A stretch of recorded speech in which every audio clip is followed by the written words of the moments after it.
اگر کسی کے ہاں اولاد ہو ہمیں بھی چاہیے کہ ہم اس بچے کے نیک ہونے کی دعا کریں اور بچے کے ماں باپ کو اللہ کا شکر ادا کرنے کی تلقین کریں. کہہ دیتے ہیں جی مبارک ہو، تو ان الفاظ کا اصل میں مقصد یہی ہوتا ہے. ماں باپ کو چاہیے کہ جب اللہ تعالیٰ ان کو اولاد کی نعمت سے نوازے تو وہ دعا کریں اور شکر ادا کریں. چنانچہ ایک حدیث پاک میں آتا ہے کہ جب کسی کو اولاد کی خوشخبری ملے تو چاہیے کہ وہ کہے ماشاء اللہ لا قوت الا باللہ. ان الفاظ کے کہنے پر اللہ اس بچے کو ہر آفت اور مصیبت سے محفوظ فرمائیں گے. اب دیکھیے کتنے لوگوں کو اولاد ملی، لیکن حدیث مبارکہ میں بتائے گئے یہ الفاظ کم ہی لوگوں نے کہے ہوں گے. تو یہ چیزیں ہمیں سیکھنی ہیں کہ جب بھی بچے کی خوشخبری ماں باپ کو ملے تو کیا کہیں؟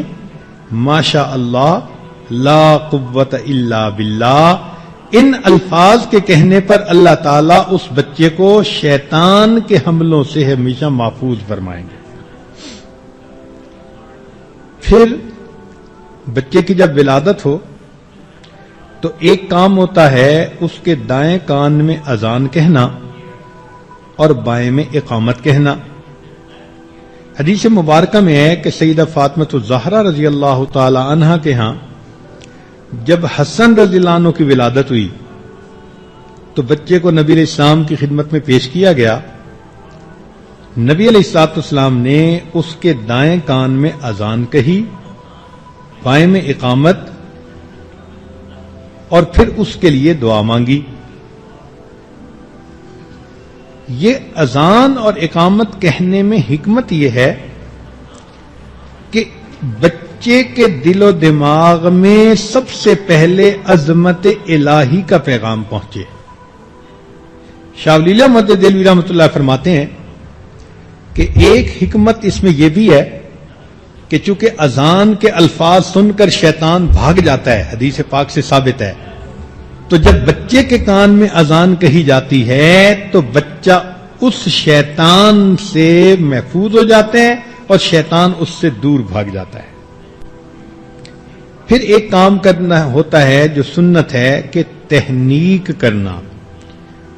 تہنیک یہ ہے کہ اسماء رضی اللہ تعالی عنہا ہجرت کر کے جب مدینہ طیبہ پہنچیں تو وہ اس وقت حاملہ تھیں.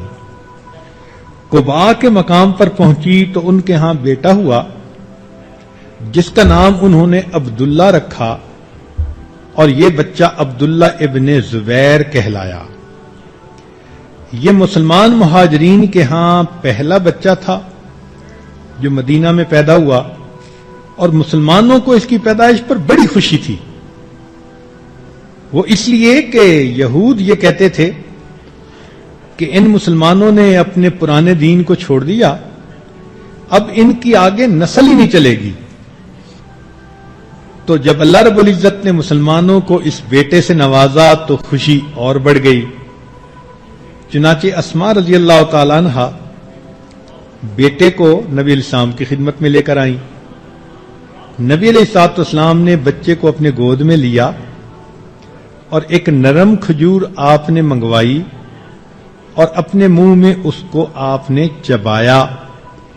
جب اس کھجور کے ساتھ اچھی طرح لعاب مبارک لگ گیا تو کھجور کا آپ نے کچھ حصہ اس بچے کے تالو پر لگا دیا.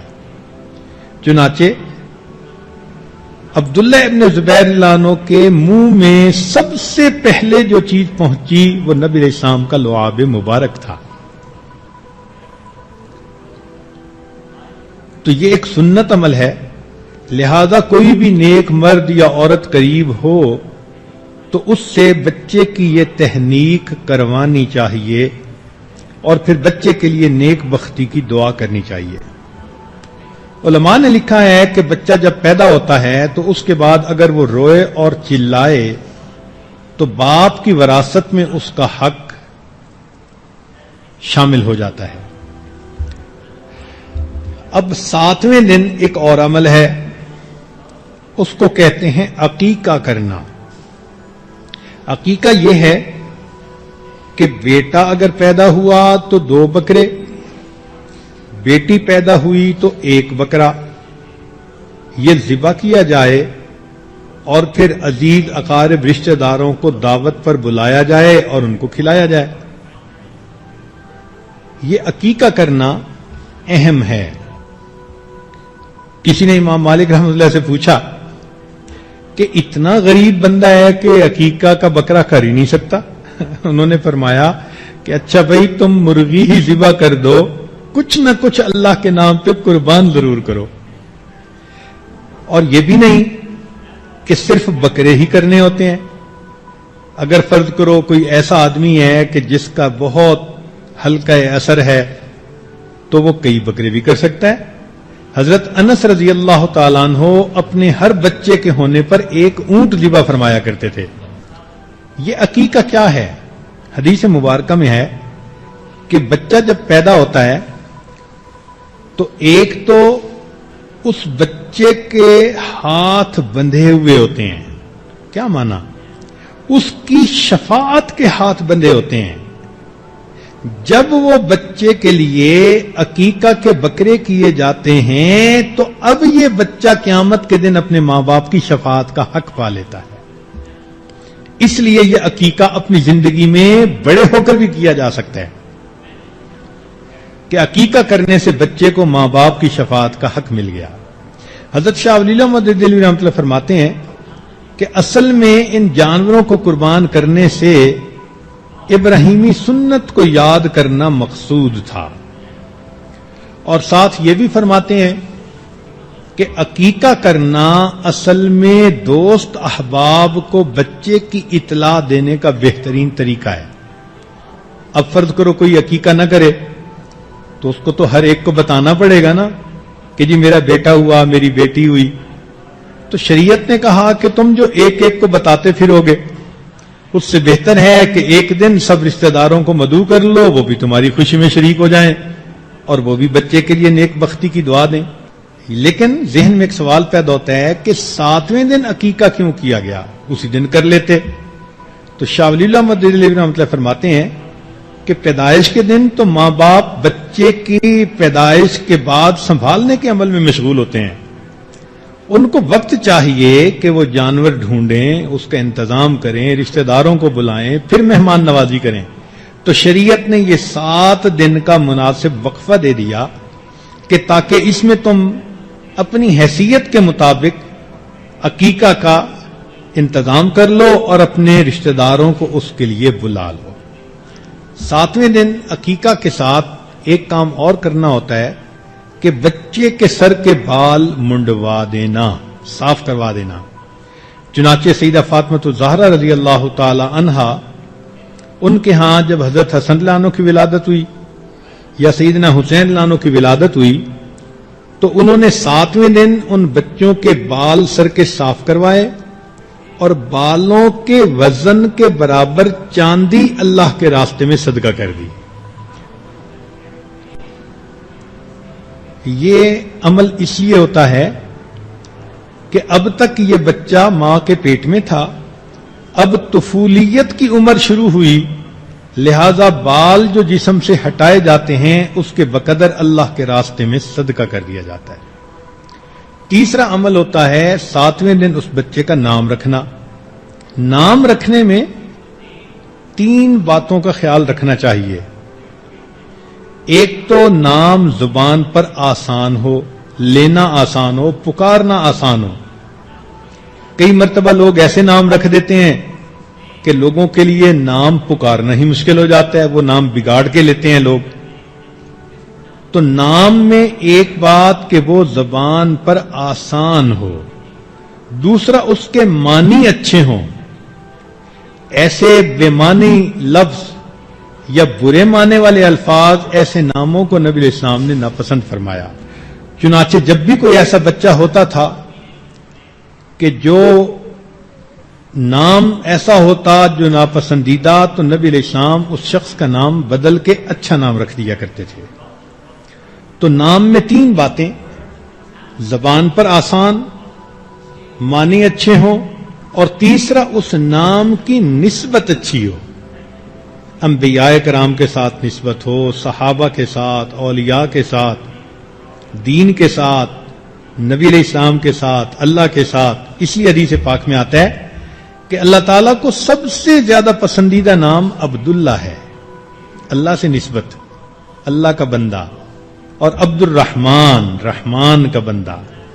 اسی طرح محمد اور احمد بھی نام رکھا جا سکتا ہے.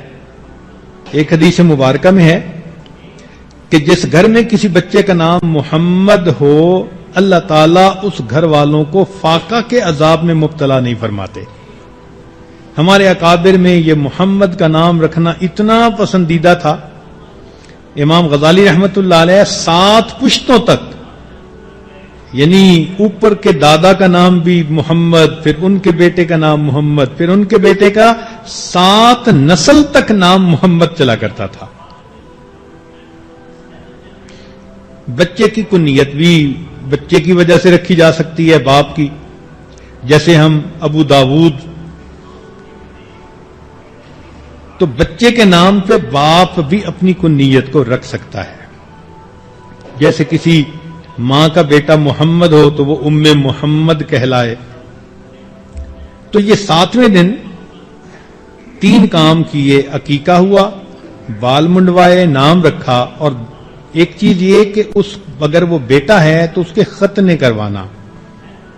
حدیث مبارکہ میں ہے کہ چند چیزیں فطرت میں ہیں: کلی کرنا، ناک میں پانی ڈالنا، مونچھیں کٹوانا، مسواک کرنا، ناخن کٹوانا، بغل کے بال صاف کرنا، زیر ناف بال صاف کرنا، اور لڑکوں کا ختنہ کروانا. ایک حدیث مبارک میں ہے کہ 4 چیزیں سنن المرسلین ہیں، یعنی تمام رسولوں کی سنت ہے، کامن سنت ہے. ان میں سے ایک خوشبو لگانا، دوسرا مسواک کرنا، تیسرا ختنہ کرانا، اور چوتھا نکاح کرنا. اب 7ویں دن جب یہ اعمال ہو گئے تو اب اس بچے کو 2 سال تک دودھ پلانا یہ اس کی ماں کی ذمہ داری ہوتی ہے.